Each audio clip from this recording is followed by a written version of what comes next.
Desperté casi calva. Mis padres me drogaron y cortaron mi cabello mientras dormía para no opacar a mi hermana en su boda. Es justicia, dijo mi mamá. No sabían la venganza que desatarían. Me desperté por culpa de una sensación. Era una sensación incorrecta. No fue un ruido. No fue la luz. Fue la quietud antinatural de la casa de mis padres y, después, un olor. Un olor metálico, amargo, y algo más, algo vagamente parecido al pelo quemado. Me restregué los ojos, sintiendo la cabeza como si estuviera llena de algodón sucio y pesado. El té. El maldito té de mi madre. Anoche, Elodia, mi madre, había entrado a mi habitación. Yo estaba terminando un informe de diseño para un cliente en Austin, con la luz de la laptop quemándome la retina. Ella entró sin tocar, como siempre. Sostenía una taza humeante. Yareli, hija, dijo, con esa voz falsamente dulce que usaba cuando quería algo. Te ves tensa. Muy pálida. Todo este estrés de la boda de tu hermana, ¿verdad? Te preparé tu té favorito. El de manzanilla con tila. Para que duermas como un bebé. Oh. Gracias, mamá, murmuré, distraída, sin apartar la vista de la pantalla. No tenías que. Claro que sí. Tómalo todo. Está cargado, como te gusta, insistió, poniendo la taza en mi escritorio, demasiado cerca de mi laptop. Tienes que descansar para el gran día de tu hermana. Ahora, en la penumbra gris del amanecer, la taza vacía en mi buró parecía una prueba. Me sentía drogada, no descansada. Me sentía como si mi cerebro estuviera desconectado de mi cuerpo. Eran las 6 de la mañana, 2 días antes de la boda, y estaba en mi antigua habitación de la infancia en Guadalajara. Una habitación que olía a polvo, a madera vieja y a naftalina, en un contraste brutal con mi apartamento limpio y minimalista en la Ciudad de México. Siempre me sentía fuera de lugar aquí, pero esta vez era diferente. Esta vez, algo estaba terriblemente mal. El olor metálico persistía. Moví la cabeza en la almohada, y fue entonces cuando lo sentí. Una ligereza. Un vacío. El aire frío de la mañana tocando mi nuca y mis orejas de una forma que no debía. Mi cabello. Mi cabello castaño, que me llegaba hasta la cintura, el que había cuidado con aceites de argán y mascarillas de aguacate durante 5 años, mi único orgullo silencioso, mi única vanidad. El pánico disolvió la niebla del té en un segundo. Salté de la cama, mis piernas temblaban y casi se doblaron bajo mi peso. Corrí al baño al otro lado del pasillo.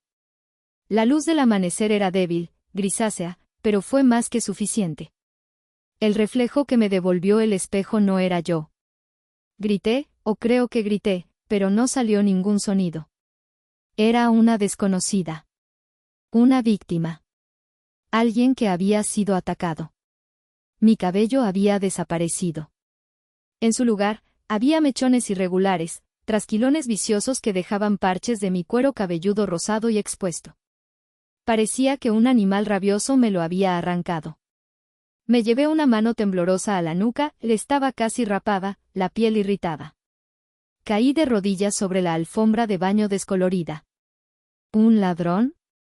¿Alguien se había metido en la casa para cortarme el pelo? Era absurdo. Imposible. Volví a mi habitación, con el corazón latiendo tan fuerte que dolía en mi pecho. Me sentía violada. Y entonces lo vi. Sobre mi tocador, brillando débilmente bajo la luz de la lámpara de noche que había olvidado apagar, estaban las tijeras. No unas tijeras de peluquería. No unas tijeras de manualidades. Eran las tijeras de cocina de mi madre. Las grandes, las de mango naranja, las que usaba para cortar las aletas del pescado y desmembrar pollos. Tenían un punto de óxido cerca del tornillo. Y pegado a la hoja de metal, un solo cabello largo, oscuro. El mío. Y a su lado, como un insulto final, una nota adhesiva de color amarillo brillante. La caligrafía pulcra y ordenada de mi madre.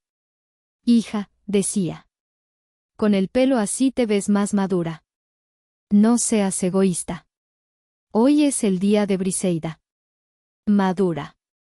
La palabra me golpeó más fuerte que cualquier bofetada. No, lo siento. No, fue un accidente. Sino, madura. Un insulto disfrazado de cumplido, su especialidad de toda la vida. Recogí un mechón largo del suelo.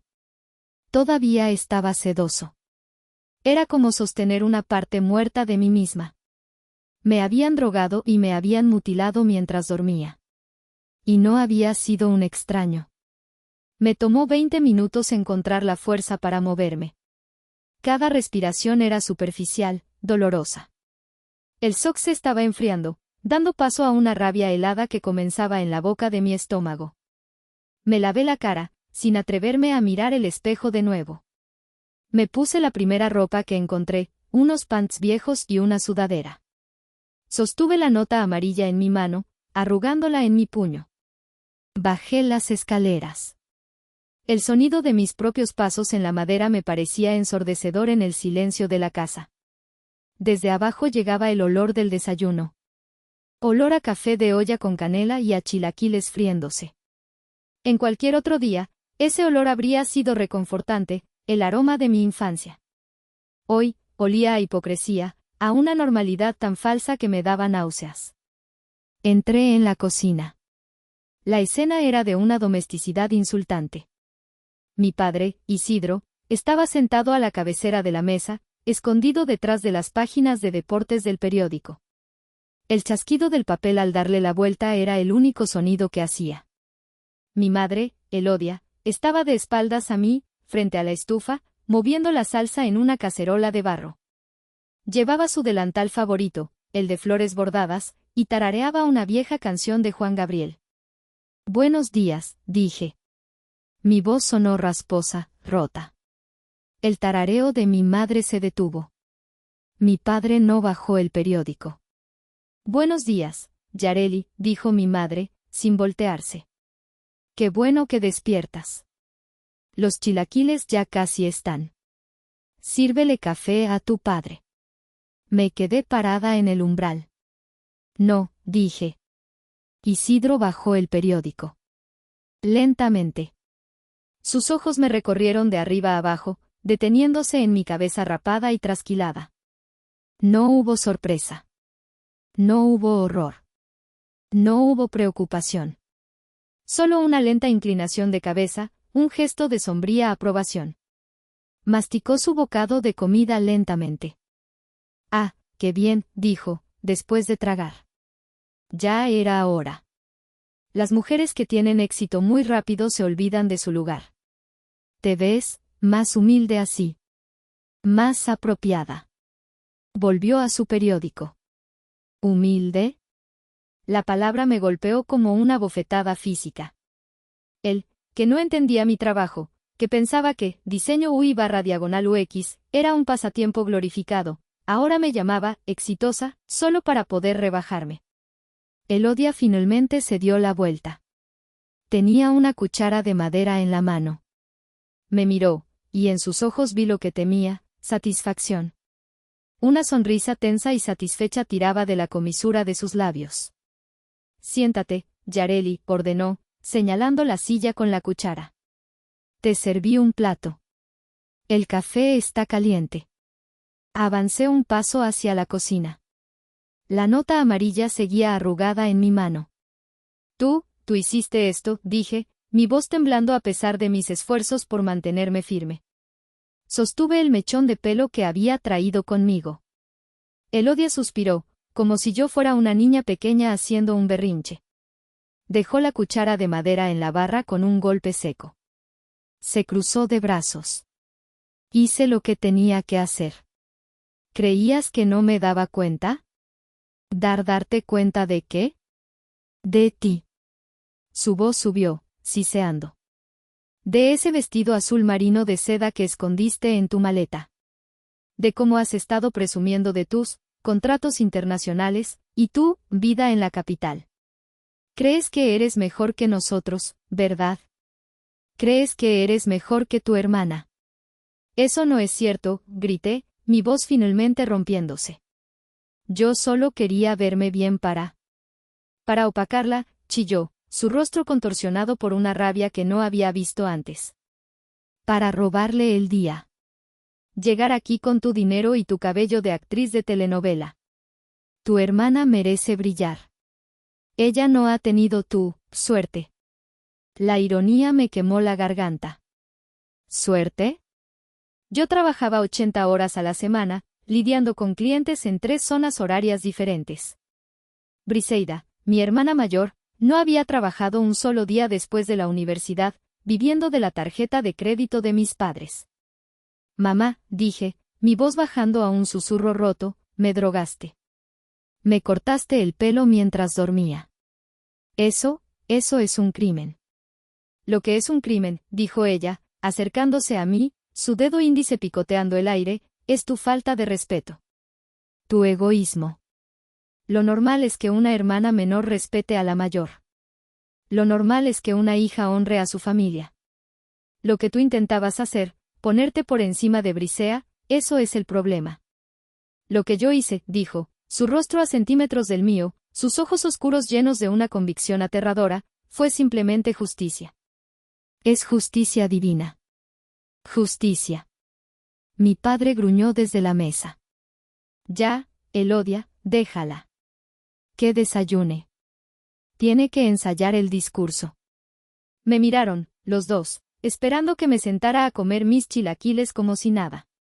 Como si no acabaran de admitir una agresión premeditada. En ese momento, me di cuenta de que no estaba tratando con padres. Estaba tratando con un tribunal corrupto que ya había dictado sentencia. No tengo hambre, dije, mi voz ahora helada, el temblor desaparecido. Y no voy a ensayar nada. Me di la vuelta y subí las escaleras, ignorando el grito de mi madre, Yareli. No me des la espalda. La boda sigue en pie. Me encerré en mi antigua habitación. El olor a naftalina y a sueños adolescentes muertos me golpeó con fuerza. Pero esta vez, no lloré. Me senté en el borde de la cama individual, la colcha delgada y gastada se sentía áspera bajo mis manos. Miré la pared desconchada, donde solía haber un póster de una banda que ya no recordaba. El hielo que se había formado en mi pecho comenzaba a expandirse, adormeciendo el dolor y la rabia. Justicia, había dicho mi madre. Humilde, había dicho mi padre. El problema era que yo siempre había intentado ser la hija perfecta, la que no daba problemas, la invisible. Yo era la reparadora. Tenía este deseo enfermo de ser aceptada, una necesidad patológica de que, si tan solo arreglaba suficientes cosas, si resolvía suficientes problemas, si pagaba suficientes cuentas, finalmente me verían. Finalmente, me amarían tanto como amaban a Briseida. Mi mente viajó hacia atrás, abriendo las puertas oxidadas de mi museo personal del dolor. El primer objeto de la colección, mis 15 años. O, mejor dicho, la falta de ellos. Briseida cumplió 15 años y tuvo la fiesta del siglo. Un salón alquilado en las afueras de la ciudad, un vestido rosa fucsia con tanta tela que parecía un merengue gigante, chambelanes con trajes de pingüino alquilados, y un pastel de 5 pisos. Yo, con 13 años, tuve que usar un vestido beige de poliéster que me prestó una prima y me pasé la noche ayudando a servir refrescos. Cuando tropecé y derramé un vaso de horchata sobre el traje de un invitado, mi madre me arrastró a la cocina y me siseó al oído, siempre arruinas todo. Deja de llamar la atención. 2 años después, cuando cumplí los 15, mis padres me llevaron a cenar pizza. Tú eres diferente, Yareli, dijo mi madre esa noche, mientras Briseida se quejaba de que la pizza tenía demasiada grasa. Tú eres la inteligente. No necesitas esas cosas frívolas. No importaba que yo también hubiera soñado con el vestido y el baile. Yo era la inteligente, lo que en su idioma significaba barata y fácil de ignorar. El segundo objeto, la graduación universitaria. Briseida se graduó de comunicaciones con un promedio apenas aprobatorio. Mis padres, radiantes de orgullo, le compraron un auto nuevo, un Nissan Sentra rojo brillante. Para que pueda ir a sus entrevistas de trabajo, dijo mi padre con orgullo en la cena de celebración. Briseida nunca buscó trabajo, usó el auto para ir al centro comercial y visitar a sus amigas. 4 años después, me gradué con honores en diseño gráfico, después de pagar yo misma más de la mitad de mi matrícula trabajando noches y fines de semana en un call center, un trabajo que me destrozó los nervios. ¿Mi regalo? Una palmadita en la espalda y un llavero de la librería de la universidad. ¿Ves?, me dijo mi padre. Al menos esos dibujitos te darán para comer, no como tu hermana que estudió algo serio. El tercer objeto, el más doloroso, la Navidad pasada. Había conseguido un contrato enorme con una startup de tecnología en Austin. El bono fue sustancial. Mientras tanto, en casa, las cosas iban mal. Oía a mis padres susurrar sobre las deudas de las tarjetas de crédito, sobre las llamadas de los cobradores. El orgullo de mi padre le impedía admitirlo, pero estaban ahogados. Así que, como la reparadora que era, entré a mi banca en línea. Transferí 80,000 pesos a la cuenta de mi padre. Sin nota. Sin aviso. Pensé que eso arreglaría las cosas. Pensé que, si aliviaba su estrés financiero, tal vez me verían. Tal vez dirían, gracias, Yareli. Una semana después, me llamaron. Milagro, gritó mi madre al teléfono. El banco nos devolvió unos impuestos. Nos cayó dinero del cielo. Usaron ese milagro para pagar el enganche de unas vacaciones de lujo en Cancún para Briseida y su nuevo prometido, Mauro. Vi las fotos en Facebook, Briseida con un bikini diminuto, mi padre con una camisa floreada, mi madre sosteniendo una piña colada. A mí no me invitaron. Y eso me trajo al objeto final. El más reciente. La obra maestra de mi estupidez. Hace 2 meses, Briseida me llamó llorando. Sollozando histéricamente. Me dijo que la hacienda de sus sueños en Tequila, el lugar perfecto para su boda, rústica elegante, estaba fuera de su alcance. Mauro, su prometido, no podía cubrir el costo total y mis padres ya habían dado lo que podían. Todo está arruinado, Yareli, sollozó. Mi día perfecto se arruinó. Tendré que casarme en el jardín trasero. Y yo, la reparadora, la idiota, abrí mi aplicación bancaria. Había estado ahorrando durante 2 años para el enganche de mi propio departamento en la colonia Roma, en la Ciudad de México. Vi la cifra. 300,000 pesos. No te preocupes, hermana, le dije, mi voz tranquila, mi corazón hundiéndose. Yo me encargo. Será nuestro secreto. Dile a mamá que Mauro consiguió un bono. Transferí el dinero. 300,000 pesos. El costo de la hacienda, la música, las flores. El costo de mi propia humillación. Me habían drogado y trasquilado, en una casa que yo ayudé a salvar, para una boda que yo estaba pagando. El hielo en mi pecho no solo era frío. Estaba ardiendo. La reparadora había muerto esa mañana. Y en su lugar, nació algo más. Algo que ya no buscaba amor. Buscaba justicia. Mi propia versión de justicia. Me limpié la cara con la manga de la sudadera. El reflejo en la ventana oscura me devolvía la imagen de una extraña. Una extraña con el cabello de un prisionero de guerra y los ojos de un animal acorralado. Mi primer instinto, el que siempre había tenido, era huir. Abrí mi maleta sobre la cama y empecé a arrojar ropa dentro. Sin doblar. Simplemente manotazos de pánico. Jeans, playeras, mis cargadores. El vestido azul marino seguía en el suelo, donde lo había arrojado. Lo recogí. La seda se sentía fría y lujosa en mis manos. Lo había comprado imaginando este momento, entrando a la recepción, sintiéndome por fin segura de mí misma, quizás incluso recibiendo un cumplido genuino de mis padres. ¡Qué tonta había sido! ¡Qué ciega! Arrojé el vestido al fondo de la maleta. Cogería el primer autobús de vuelta a la Ciudad de México. Les mandaría un mensaje. Emergencia de trabajo. Cliente en crisis. Me enfermé. Cualquier cosa. Bloquearía sus números. Desaparecería. Me escondería, como siempre lo había hecho.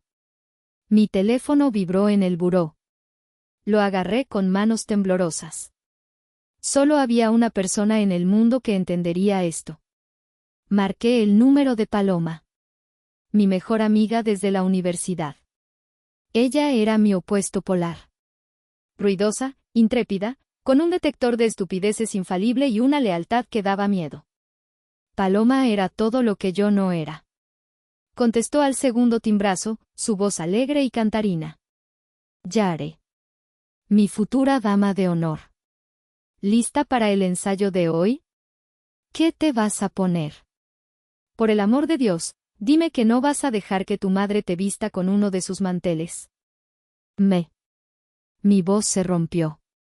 Me cortaron el pelo, palo. Un sollozo seco se me escapó, un sonido feo y áspero. Hubo un silencio total al otro lado de la línea. El tono alegre de Paloma desapareció, reemplazado por un frío acero. ¿Qué dijiste? Mamá. Papá. Anoche, susurré, las lágrimas calientes finalmente corriendo por mis mejillas. Me drogaron con té y me cortaron el pelo. Paloma, está destrozado. No queda nada. No te muevas, dijo Paloma, su voz era mortalmente seria. No hables con nadie. No salgas de esa habitación. Cierra la puerta con llave. Llego en 45 minutos. Colgó. Paloma vivía en la colonia Chapultepec, al otro lado de la ciudad. 45 minutos era un tiempo récord. Hice lo que me dijo. Cerré la puerta con el viejo pestillo oxidado. Me senté en el suelo, abrazando mis rodillas, rodeada de mi ropa esparcida. Cuando Paloma llegó, no tocó el timbre. Oí su auto frenar bruscamente en la calle. Luego, el portón principal abriéndose con un chirrido. Subió las escaleras de dos en dos y golpeó mi puerta. Yareli. Ábreme. Soy yo. Abrí la puerta. Paloma irrumpió en la habitación como un huracán. Su cabello rizado era una nube oscura a su alrededor, y sus ojos, normalmente llenos de risas, eran dos brasas furiosas. Vio mi cabello. Se detuvo en seco. Su boca se abrió. No dijo nada durante 10 segundos. Simplemente caminó alrededor de mí, como un detective en una escena del crimen, examinando el daño desde todos los ángulos. Sus labios se apretaron en una línea delgada. Dios mío, Yareli, susurró finalmente, su voz temblando de rabia. No fue un corte de pelo. Fue una agresión. Hijos de puta. Estoy empacando, le dije, mi voz apenas un murmullo. Me voy. Les diré que tuve una emergencia de trabajo. Paloma me miró fijamente. ¿Qué? ¿Huir? ¿Ahora? ¿Y dejar que se salgan con la suya? ¿Dejar que ganen? No es ganar, Palo. Es autoconservación, lloré, cayendo de nuevo en la cama. No puedo estar aquí. Me odian. Mírame. Parezco un perro callejero enfermo. Claro que te odian, gritó Paloma, y me sobresalté. Ella rara vez gritaba. Te odian porque eres libre. Te odian porque eres talentosa. Te odian porque no te necesitan, pero ellos necesitan desesperadamente que tú los necesites a ellos. Se arrodilló frente a mí y me agarró por los hombros. Sus uñas se clavaron ligeramente en mi sudadera. Tú no vas a huir. No esta vez. No después de lo que me contaste. ¿Cuánto dijiste que les diste para esta estúpida boda? ¿Para la hacienda? 300,000, admití, avergonzado. Paloma soltó una palabrota que habría hecho sonrojar a un marinero. 300,000 pesos. 300,000. Yareli. Pagaste por tu propia humillación. Ah, no. No, no, no. Tú no te vas a ningún lado. ¿Qué vamos a hacer, Palo? Lloré. No puedo salir así. No, dijo ella, sus ojos brillando con una idea peligrosa. No saldremos así. Saldremos mejor. Pareces una mujer que ha sido empujada demasiado lejos. Pareces alguien que está a punto de quemar el mundo. Se puso de pie, su energía llenando la pequeña habitación. Ellos escribieron este guión. Te dieron el papel de la víctima fea y humillada. ¿Sabes lo que hacemos con un guión de mierda, Yareli? La miré, mi respiración comenzando a calmarse, la suya era contagiosa. Lo reescribimos, susurró. De principio a fin. Y nos aseguramos de que nuestro final sea espectacular. Ahora, deja de llorar. Desempaca esa maleta. Tenemos trabajo que hacer. Paloma se convirtió en un general de 5 estrellas. Su primera orden fue una evaluación de daños. Bien, dijo, con un tono profesional que, extrañamente, comenzó a calmar mis nervios. Esto es un desastre, pero es un desastre con potencial. Es punk. Es venganza. Pero ahora mismo, dijo, inclinando la cabeza, parece que perdiste una pelea con una podadora de césped. Sacó unas tijeras pequeñas de manicura de su bolso. No soy una profesional, Yareli, pero he cortado el flequillo de muchas amigas borrachas a las 3 de la mañana. Puedo al menos emparejar esto. Confía en mí. Me sentó en la silla de mi escritorio, frente al espejo. No mires, ordenó. Cerré los ojos. Mientras Paloma comenzaba a cortar y dar forma, convirtiendo los mechones irregulares en algo que, esperaba, se asemejara a un corte pixie muy corto y atrevido, mi mente seguía acelerada. La rabia inicial estaba dando paso a una claridad helada y aterradora. Palo, dije, mi voz era un susurro ronco. ¿Por qué? ¿Por qué harían esto? ¿De verdad fue solo por un vestido? ¿Por celos?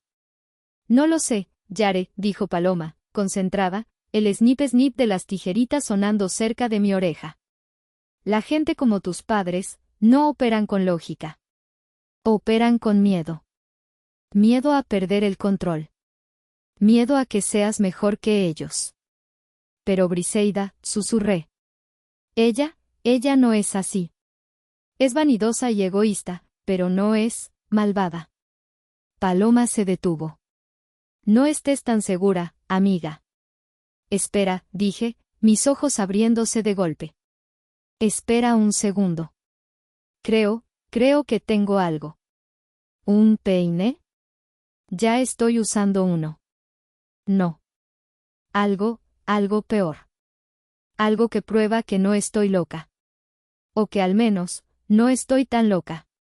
Le expliqué a Paloma mi hábito secreto. Como, durante el último año, había empezado a grabar las conversaciones extrañas con mis padres. No era para espiarlos, no realmente. Era para mi terapeuta. Había llegado a un punto en el que sus manipulaciones eran tan sutiles, su gaslighting tan experto, que yo misma empezaba a dudar de mi cordura. ¿Realmente dijeron eso? ¿O lo estoy exagerando? La terapeuta me sugirió que llevara un diario, pero grabar era más fácil. Saqué mi teléfono, mis manos temblaban por una razón diferente ahora. Tengo esta manía de grabar cuando sé que van a decir algo, y luego lo escucho para mi terapeuta. Yareli, exclamó Paloma, con una mezcla de horror y admiración. Eres una pequeña espía. No, dije, sintiendo vergüenza. Solo soy alguien que necesita validación. Busqué en mis archivos de audio. Mi corazón latía con fuerza. Había una grabación de hacía 3 semanas, justo después de que les mencioné casualmente el vestido azul marino de seda que planeaba usar. La etiqueta del archivo de audio era simple, familia hablando de ropa. Ponlo, dijo Paloma, dejando las tijeras sobre el escritorio. Presioné, reproducir. La voz de mi madre llenó la habitación, clara y fría, con el sonido de la televisión de fondo. Voz de Elodia, y luego está el vestido. Ese vestido azul. Es demasiado. Es seda pura. ¿De dónde sacó el dinero? ¿Seguramente se lo dio algún cliente? Voz de Isidro, es provocadora. Siempre lo ha sido. Está tratando de llamar la atención, de hacer que la boda de Briseida se trate de ella. Voz de Elodia, se va a ver mejor que Briseida. Con ese cabello largo y ese vestido, la gente va a hablar. Van a decir que la solterona se ve mejor que la novia. Mi estómago se revolvió. Solterona. Tenía 28 años. Voz de Isidro, pues hazla menos bonita. Cortale ese maldito pelo. Las mujeres como ella, tan independientes, necesitan que les recuerden su lugar. Un buen susto. Voz de Elodia, podría funcionar. La noche antes del ensayo. Le daré el té de la abuela. El que la tumba. Dormirá como muerta. Hubo una pausa. Paloma y yo nos miramos, horrorizadas. Pero entonces, la grabación continuó. Se escuchó una tercera voz. Una voz más joven, más suave, casi un susurro, pero inconfundible. Voz de Briseida, mamá, no. No le rapen la cabeza. Eso es demasiado obvio. Se va a ver como una víctima y entonces sí va a llamar la atención. La gente sabrá que fuimos nosotras. Mi aliento se atascó. Briseida. Mi hermana. La receptora de mis 300.000 pesos. Voz de Briseida, solo, háganlo parecer un accidente. O un mal corte de esos, modernos. No la dejen calva, solo, arruínenlo. Hagan que se vea mal. Hagan que se vea, menos, perfecta. Que no opaque, pero que no parezca que la atacamos. El audio terminó. El silencio en la habitación fue absoluto, roto solo por el sonido de Paloma respirando profundamente por la nariz. Esa perra, susurró Paloma. Esa, perra malagradecida. No dije nada. No podía. El hielo en mi pecho se había roto, pero no de una buena manera. Se había fragmentado en 1.000.000 de pedazos afilados. La traición de mis padres era una cosa, la había esperado, en cierto modo. Pero esto era mi hermana. La persona cuyo día soñado yo estaba financiando, activamente conspirando para mutilarme. No solo lo sabía. Ella lo había dirigido. Yareli, dijo Paloma suavemente, bajando las tijeras. Levanté la mirada. Las lágrimas habían desaparecido. Mi rostro estaba vacío. Termina el corte, Palo, dije, mi voz sin emoción. Hazlo más corto. Y luego, vamos a planear. Esa noche no dormimos. La habitación de mi infancia se convirtió en un cuarto de guerra. Paloma, con la ferocidad de una estratega militar, sacó un bloc de notas de su bolso.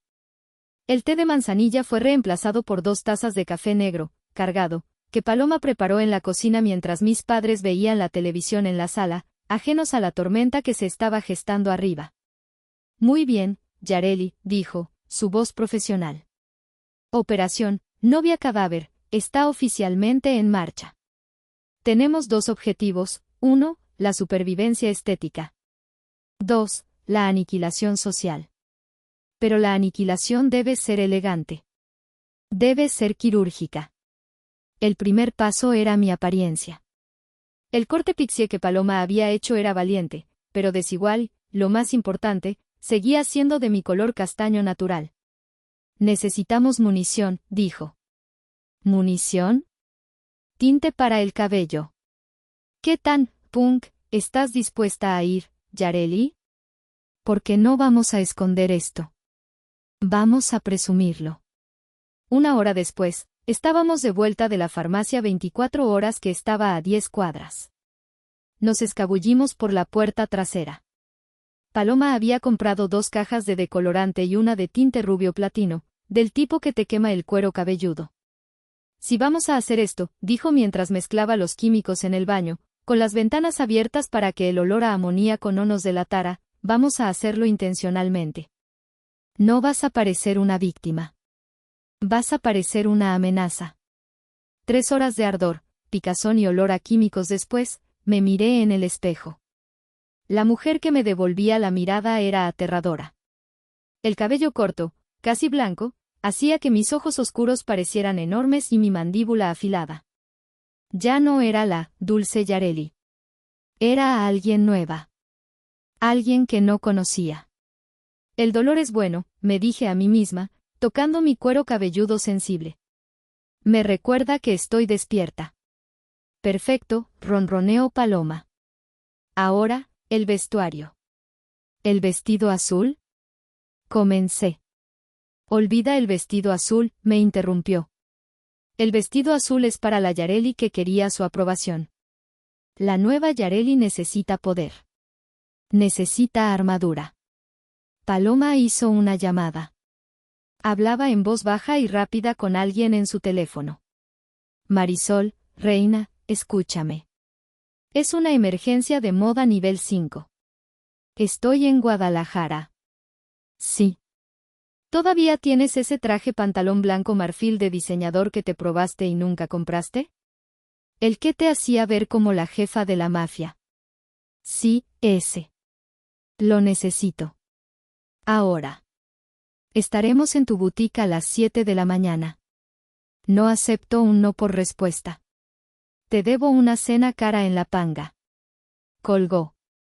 El traje está asegurado, dijo con una sonrisa depredadora. El tercer paso, la evidencia. Paloma era una genio de la tecnología. No podemos confiar en tu teléfono. Pueden quitártelo. Hizo una copia de seguridad de la grabación de audio en 3 nubes diferentes, Dropbox, Google Drive y su nube personal. La guardó en una memoria USB que colgó de su llavero. Y se la envió a su propio correo electrónico con el título, receta de pozole, por si acaso.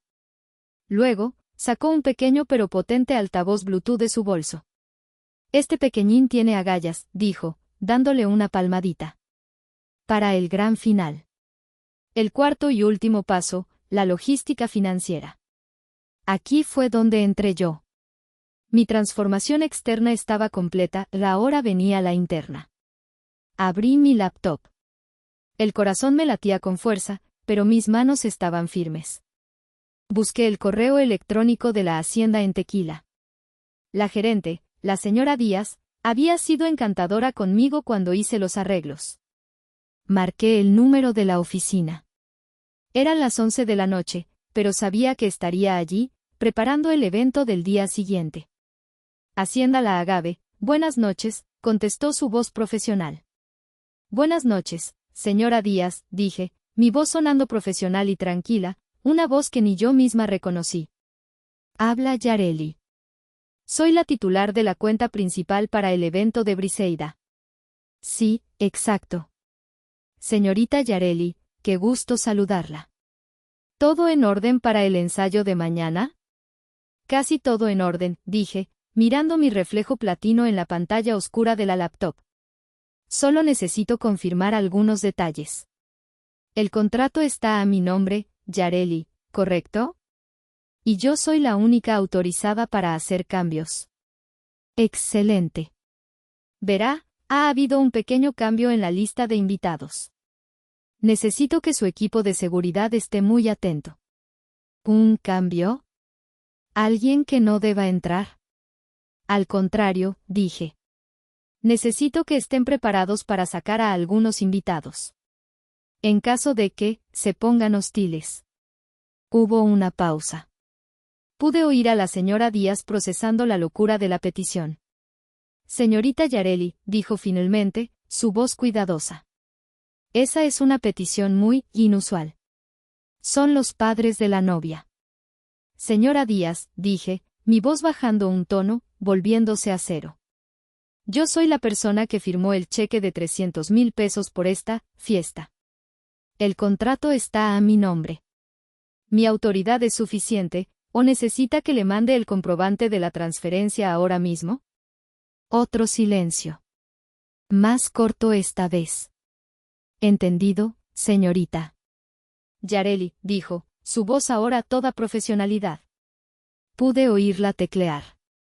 Sus instrucciones serán seguidas al pie de la letra. Tendrá 2 guardias en la entrada principal, esperando su señal. Gracias, dije. Que tenga una excelente noche. Colgué. Paloma me miraba con admiración. Yareli, dijo. Eres jodidamente aterradora. Sonreí. Fue la primera sonrisa real en 24 horas. Tú me enseñaste, Palo. Al mediodía siguiente, el sol de Jalisco pegaba con una fuerza implacable, haciendo brillar los campos de agave azul que pasaban zumbando por la ventanilla del auto. Paloma conducía su Mazda rojo con la determinación de un piloto de fugas, con el aire acondicionado al máximo. El silencio en el auto no era incómodo, estaba cargado, vibrando con anticipación. Yo no miraba el paisaje. Miraba mis manos, firmes sobre mi regazo. No estaba ensayando un discurso. Estaba repasando un veredicto. Condujimos durante 1 hora hasta Tequila. Paloma se había saltado el desayuno, pero yo me había obligado a comer una barra de proteína. Necesitas energía para la batalla, había dicho ella. Llegamos a la hacienda. El lugar era impresionante, incluso yo tenía que admitirlo. Muros de adobe color terracota, arcos de piedra cubiertos de bugambilias fucsias, y un patio central con una fuente de cantera que susurraba agua fresca. Era hermoso. Y era mío. Yo había pagado por cada pétalo y cada ladrillo. Paloma estacionó el auto lejos de la entrada principal, bajo la sombra de un enorme árbol de pirul. Recuerda, me dijo, apagando el motor. Me miró fijamente, sus ojos oscuros muy serios. No eres una víctima. No estás triste. Eres un consejo de administración de una sola mujer a punto de anunciar despidos masivos. Eres la dueña. Actúa como tal. Entendido, dije, mi voz firme. Yareli, me dijo, agarrando mi mano por un segundo. Su tono se suavizó. No tienes que hacer esto si no quieres. Todavía podemos irnos. Podemos conducir hasta Mazatlán y beber cerveza en la playa. La miré. La vieja Yareli, la reparadora, habría llorado de gratitud ante esa oferta. Habría aceptado esa salida. Habría huido. Pero esa Yareli estaba muerta, su cabello castaño esparcido por el suelo de la infancia como hojas de otoño. Oh, si quiero, Palo, dije, poniéndome las gafas de sol oscuras que había insistido en que comprara. Quiero esto más que nada en el mundo. Salimos del auto. La música de un mariachi suave flotaba en el aire. Los invitados, unas 50 personas, la familia cercana y los amigos íntimos, charlaban y reían. Ya sostenían margaritas de bienvenida servidas en vasos escarchados con sal. Vi a mi madre, Elodia, sosteniendo una copa, riendo ruidosamente con unas tías, su risa era un graznido agudo.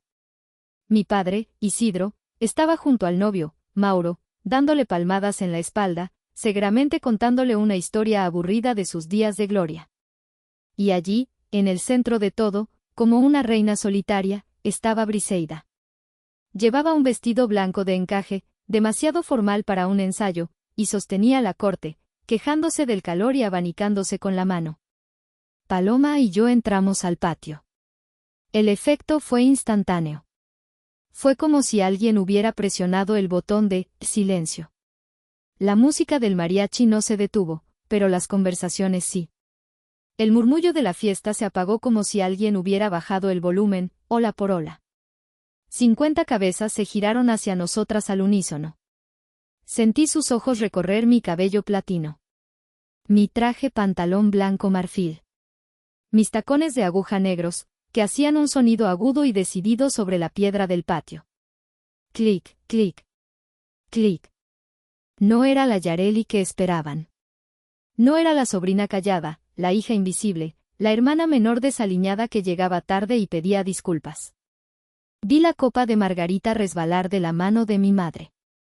El líquido se derramó sobre su blusa, pero ella no pareció notarlo. Se quedó mirándome, su boca abierta en una carita sorprendida de shock.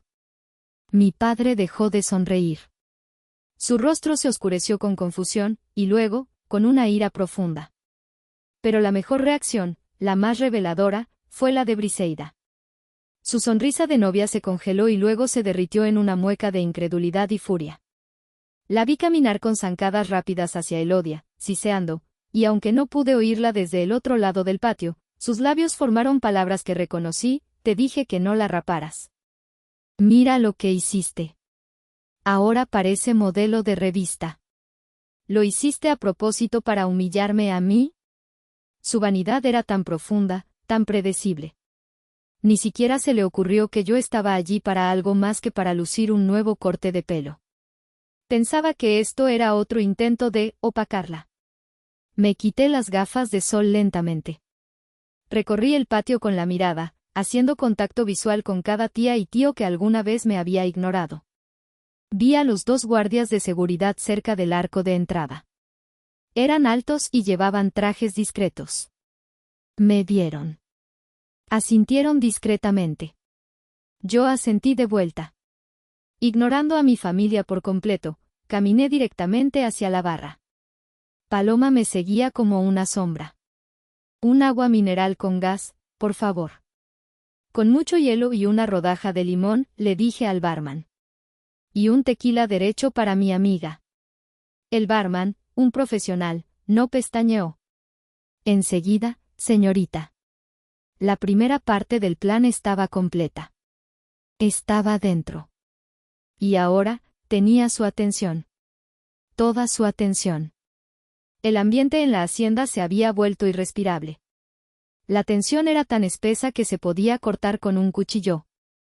La gente intentaba reiniciar sus conversaciones, pero eran susurros fallidos, sus miradas rebotando entre mi familia, que ahora estaba agrupada cerca de la mesa principal como una manada de hienas heridas, y yo, que bebía mi agua mineral con una calma que no sentía del todo, pero que proyectaba con cada fibra de mi ser. El coordinador de la boda, un hombre joven con un auricular y una expresión de pánico mal disimulado, se acercó al centro del patio. Claramente, esto no estaba en su itinerario. Buenas tardes a todos, tartamudeó. Bienvenidos al ensayo de Briseida y Mauro. En unos momentos, Mauro dirá unas palabras, pero primero, escuchemos a la hermana de la novia, la dama de honor, Yareli. Hubo un aplauso disperso y confundido, más un ruido de manos frotándose nerviosamente que una ovación. Vi a Briseida darle el codo a mi madre, con una mirada que decía: ¿ves? Ahora tiene que hablar. Se va a humillar sola. Briseida se acercó a mí, su rostro una máscara de dulce preocupación que no engañaba a nadie. Forzaba una sonrisa que parecía una mueca de dolor. Me tendió un trozo de papel arrugado, el mismo papel que había visto en manos de mi madre esa mañana. Aquí está, siseó, su voz un veneno dulce. Es el discurso que mamá te escribió. Léelo. Y trata de no sonar tan rara. Tu cabello, qué valiente. Tomé el papel. Estaba lleno de cursilería sobre lazos de hermanas, almas gemelas, y encontrar a tu príncipe azul. La bilis subió por mi garganta. Gracias, Brisa, dije, mi voz tan dulce como la suya. Qué considerada. Caminé hacia el pequeño podio donde habían colocado un micrófono. Cada paso era deliberado. Podía sentir el calor del sol en mi traje blanco. Podía sentir 50 pares de ojos fijos en mí. Busqué a Paloma. Ella estaba cerca del sistema de sonido, con su teléfono en una mano y el pequeño altavoz Bluetooth en la otra, casi invisible. Me dio un leve asentimiento. Era la hora. Hola a todos, comencé. Mi voz, amplificada por el micrófono, sonó clara y fuerte. Sin temblores. Sin dudas. Bienvenidos. Estamos aquí para celebrar la verdad. Silencio. Vi a mi padre fruncir el ceño. A mi madre apretar los labios hasta que desaparecieron. Dicen que una boda es un momento de honestidad, continué, mirando la hoja de papel en mi mano. Que es sobre la familia uniéndose para apoyar a una pareja. Briseida, mamá te escribió un discurso encantador. Miré directamente a mi hermana. ¿Habla sobre? Lazos inquebrantables, punto. Lentamente, metódicamente, arrugué el papel en mi puño. El sonido, amplificado por el micrófono, fue sorprendentemente alto. Un crujido seco. Lo dejé caer al suelo. Pero hoy no quiero hablar de lazos falsos. Quiero hablar de transacciones. Quiero hablar de negocios. El silencio era total. Incluso los pájaros parecían haber dejado de cantar. Verán, mi hermana Briseida quería la boda de sus sueños. Esta hermosa hacienda en Tequila. La música, las flores, un sueño muy caro. Un sueño que, miré directamente a Mauro, el novio, que me miraba con una confusión genuina. Ella le dijo a todos que tú estabas pagando. El rostro de Mauro se contrajo. ¿De qué está hablando, Briseida?, murmuró, lo suficientemente alto como para que el micrófono lo captara. Pero eso no era cierto, continué, mi voz cortando el aire. El novio no pagó por esto. Mis padres no pagaron por esto. Yo lo hice. Un jadeo colectivo recorrió a la multitud. Tía Rocío se llevó la mano al pecho. 300.000 pesos, dije, saboreando la cifra, dejando que colgara en el aire. Un regalo secreto. De hermana a hermana. Porque soy la reparadora. Pensé que podía comprar un día de paz.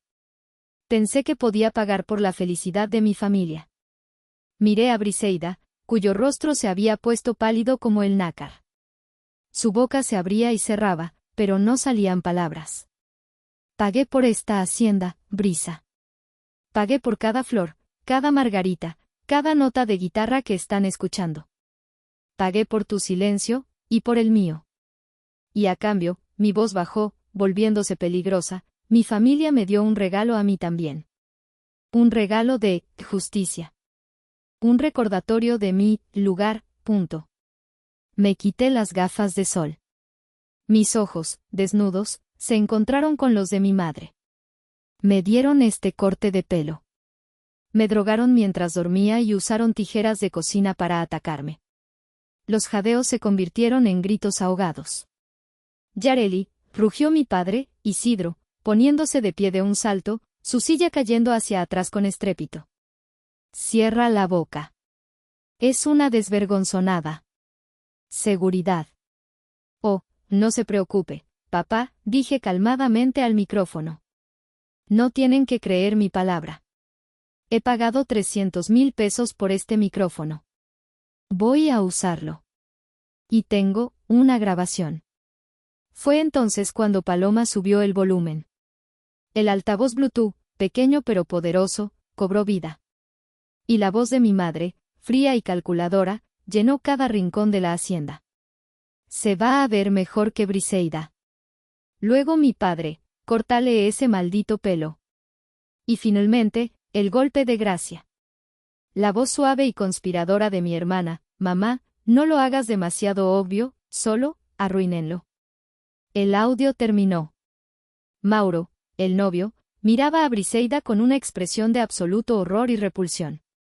Mi madre, Elodia, parecía que iba a vomitar. Mi padre estaba congelado, su rostro morado de rabia. Y fue entonces cuando los dos guardias de seguridad, altos y con uniformes impecables, comenzaron a caminar. No hacia mí. Hacia mi familia. Pagué por esta fiesta, dije al micrófono, mi voz resonando con una calma aterradora. Y ahora, la fiesta se acabó. Isidro, Elodia, y Briseida, por favor, salgan de mi propiedad. Lo que sucedió después fue un caos contenido. Una implosión. Mi madre fue la primera en romperse. Soltó un chillido agudo, una letanía incoherente sobre la deshonra, la hija ingrata, y ¿cómo te atreves? Intentó correr hacia mí, probablemente para golpearme, pero uno de los guardias se interpuso con la calma de un torero, bloqueando su camino con un brazo firme. Señora, por favor, por este lado. Mi padre, Isidro, intentó usar su autoridad patriarcal. Ustedes no pueden hacernos esto. Esta es la boda de mi hija. Yo soy el padre. Señor, dijo el segundo guardia, las instrucciones de la señorita Yareli, quien es la titular del contrato, son claras. Por favor, acompáñenos. pero la verdadera tragedia griega era Briseida. Se aferró a Mauro, llorando histéricamente, sus lágrimas falsas manchando su maquillaje de novia de prueba. Mauro, diles algo. Dile que pare. Es mi boda. Nuestra boda. Ella está celosa, siempre ha estado celosa. Mauro se deshizo de su agarre como si estuviera tocando algo sucio, algo venenoso. La miró, y su rostro no expresaba ira, ni tristeza. Expresaba nada. Un vacío absoluto. La miró como si fuera una completa desconocida. Briseida, dijo, su voz apenas audible por encima de los gritos de mi madre, pero cortante como el vidrio. Terminamos. Se dio la vuelta. No dijo nada más. No me miró. Simplemente se ajustó el saco y se marchó. Se marchó de su propia boda. Mis padres y mi hermana fueron escoltados fuera de la hacienda entre los murmullos horrorizados de 50 invitados. La tía Rocío, irónicamente, se acercó y me ofreció un vaso de agua. Nunca me agradó tu madre, hija, murmuró, antes de escabullirse como si nada hubiera pasado. Los invitados se evaporaron. Huyeron como si la plaga hubiera llegado, sin querer ser asociados con la familia caída en desgracia. En 20 minutos, el patio estaba vacío. Solo quedábamos Paloma, yo, y el personal de la hacienda que recogía las copas de margarita abandonadas. Bueno, dijo Paloma, rompiendo el silencio. Supongo que no habrá baile. Me eché a reír. Una risa seca, un poco histérica. Me quité los tacones. Vamos a la suite nupcial, dije. La pagué. Al menos deberíamos bebernos la champaña. Esa noche, mientras Paloma y yo bebíamos Moet Chandon directamente de la botella, ella editó el video. Era una obra maestra. Cortaba expertamente mi discurso, 300,000 pesos, con fragmentos del audio de la conspiración, solo arruínenlo. Lo subió a TikTok, Twitter e Instagram con un título simple, mi familia pensó que podía destruirme.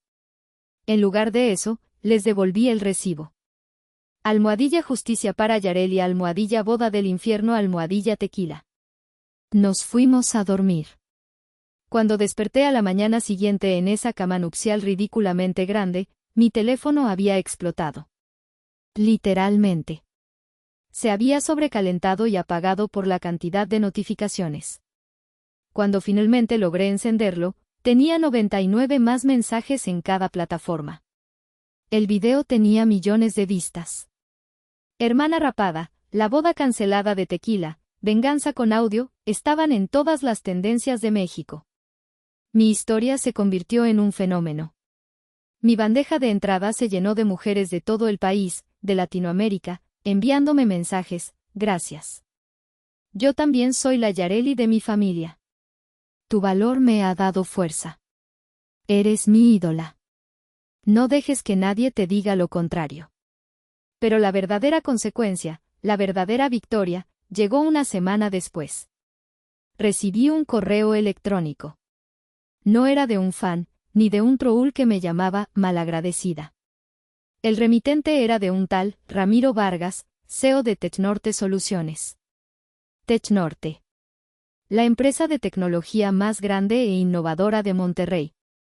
Yo había hecho algunos trabajos freelance para ellos, pero siempre a través de gerentes de proyecto. Nunca había interactuado con el CEO. El correo era corto y directo, casi brutal en su eficiencia. Estimada señorita Yareli. He seguido su trabajo de diseño freelance para nosotros durante el último año. Su talento es innegable. Su sentido de la estética es impecable. También he visto su situación personal volverse muy pública esta semana. No me corresponde comentar sobre eso, excepto para decir una cosa, la calma y autoridad con la que manejó una situación de crisis extrema, convirtiendo una agresión en un acto de poder, eso es liderazgo. Technorte está abriendo una nueva oficina de diseño estratégico en Guadalajara el próximo mes. Ya no quiero que sea nuestra freelance. Quiero que la dirija. Avíseme si está interesada en discutir el puesto de directora creativa. Saludos, RV. Leí el correo 3 veces. Directora creativa. Guadalajara. Mi ciudad natal. Paloma entró en mi apartamento temporal con una bolsa de pan dulce. Oye, ¿viste que el video salió en las noticias de la mañana? Le mostré el correo en mi teléfono, sin decir una palabra. Paloma leyó. Sus ojos se abrieron como platos. Dejó caer la bolsa de conchas. Yareli, dijo, su voz llena de un asombro reverente. Acabas de convertir tu peor pesadilla en el trabajo de tus sueños. Es la venganza más dulce de la historia. Tenía razón. La venganza no era el caos en la hacienda. La venganza era esto. El éxito. La validación profesional que siempre había anhelado, no de mi familia, sino del mundo real. Acepté la reunión. 6 meses. En 6 meses, mi vida se transformó de una manera que ni en mis sueños más salvajes de reparadora habría imaginado. El puesto de directora creativa en TechNorte Occidente era todo lo que había deseado y más. Tenía un equipo de 20 diseñadores brillantes, un presupuesto que me permitía ejecutar ideas locas, y lo más importante, el respeto absoluto de mi jefe, el señor Ramiro. Mi cabello platino se había convertido en mi marca personal. Lo mantenía corto, afilado. Descubrí que el traje pantalón no era solo un disfraz y era mi uniforme. Me mudé a un departamento espectacular en un edificio nuevo en la zona de Andares, un lugar que mis padres solo veían desde la avenida. Mi vida era mía. Y mi familia, bueno, la caída fue tan espectacular como mi ascenso. El video no solo canceló la boda, canceló socialmente a mi familia. La tía Rocío, en un giro de lealtad impulsado por la opinión pública, se había encargado de esparcir la grabación de audio entre el resto de la familia como si fuera un evangelio. Mis padres se convirtieron en parias en su propia comunidad. La gente cambiaba de acera en el supermercado para no tener que saludar a Elodia. Isidro, mi padre, perdió su puesto en el consejo de la iglesia local, al parecer, recordarle su lugar a tu hija no era un valor muy cristiano. La humildad, que tanto deseaba para mí, ahora se la servían a él en plato frío, todos los días. Briseida se llevó la peor parte. Mauro no solo la dejó, se aseguró de que todos supieran por qué. Resulta que Mauro provenía de una familia donde la lealtad y la honestidad lo eran todo. La conspiración, el engaño sobre el dinero de la boda, fue demasiado. Briseida tuvo que volver a vivir a casa de mis padres, desempleada, despreciada y ahora, socialmente radiactiva. Su Facebook se convirtió en un muro deprimente de frases de autoayuda y selfies borrosas. Y luego estaba el dinero. Mauro, en un acto de honor que me sorprendió, me contactó a través de su abogado una semana después de la debacle. Me transfirió los 300,000 pesos de vuelta. La nota adjunta del abogado decía, el señor Mauro lamenta profundamente el engaño del que ambos fueron víctimas. Este dinero no pertenece a la familia de él. Recuperé mi dinero. Y lo usé para el enganche de mi departamento. La justicia poética era deliciosa. La inauguración de la nueva oficina de TechNorte fue un gran evento. Prensa, empresarios de la ciudad, y todo mi nuevo equipo. El espacio era impresionante, paredes de cristal, vistas de toda la ciudad, arte moderno. Yo era la anfitriona. Estaba en el vestíbulo, dando la bienvenida a los invitados, riendo, sintiéndome por primera vez en mi vida completa, cuando los vi. No estaban invitados. Mi padre y mi madre, Isidro y Elodia, estaban parados junto a la puerta de cristal giratoria. Parecían pequeños. Encogidos. Habían envejecido 10 años en 6 meses. Mi madre llevaba ropa holgada y sin color. Mi padre tenía una barba descuidada. La arrogancia que los había definido se había evaporado, dejando solo cáscaras vacías y desesperadas. Se acercaron a mí, vacilantes, como perros callejeros. Yareli, susurró mi madre, sus ojos moviéndose nerviosamente por el vestíbulo de lujo. Hija, qué bonito todo. Estamos orgullosos de ti. La risa que salió de mí fue seca y sin humor. Me quité las gafas de sol. Orgullosos, Pregunté, mi voz tranquila, pero más fría que el mármol bajo mis pies. ¿Están orgullosos de mí, o están orgullosos de este edificio? ¿Están orgullosos ahora que salgo en revistas, o lo estaban cuando me limpiaban la baba de la almohada después de drogarme? Mi madre retrocedió como si la hubiera golpeado, su rostro pálido. Familia es familia, hija, intervino mi padre, tratando de usar su viejo tono de autoridad, pero su voz se quebró. Las familias cometen errores. Hay que perdonar. No. Mi voz fue un disparo en el vestíbulo silencioso. No, un error es olvidar un cumpleaños. Un error es quemar la cena. Lo que ustedes hicieron fue una agresión. Fue un crimen. Y yo no perdono a los criminales. Me acerqué a ellos, sintiendo el poder de mis tacones en el suelo. Olían a miedo. Yo perdoné la quinceañera que nunca tuve. Perdoné el auto de graduación que nunca recibí. Demonios, incluso pagué 80,000 pesos de sus deudas para comprar su respeto, y ustedes usaron ese dinero para irse de vacaciones. Pero usaron tijeras. Y con esas tijeras, cortaron el último hilo que me unía a ustedes. Me di la vuelta, lista para volver a mi fiesta, a mi vida. Llamé a mi asistente, pero mi voz fue lo suficientemente alta para que ellos la oyeran. Seguridad, por favor. Acompañen a estas personas a la salida. No están en la lista. Mientras los guardias los escoltaban, mi padre me miró por última vez, sus ojos suplicantes. No sentí nada. Oh, esperen. Sí sentí algo. Por cierto, dije por encima del hombro, sin siquiera mirarlos. La próxima vez que quieran recordarle su lugar a una mujer, recuerden esto, las tijeras se desgastan. Pero hay chicas que, cuando las cortas, solo se vuelven más afiladas. Nunca volvieron. Y nunca necesité que lo hicieran. A veces, por la noche, cuando miro las luces de Guadalajara desde mi balcón, Paloma me pregunta si me siento culpable. Si extraño tener una familia. Pero entonces me miro en el espejo. Veo este cabello corto y poderoso. Veo esta vida que construí desde las cenizas de su traición. Y me pregunto, ¿estuve mal? ¿Estuve mal en destruir a mi familia, para finalmente salvarme a mí misma?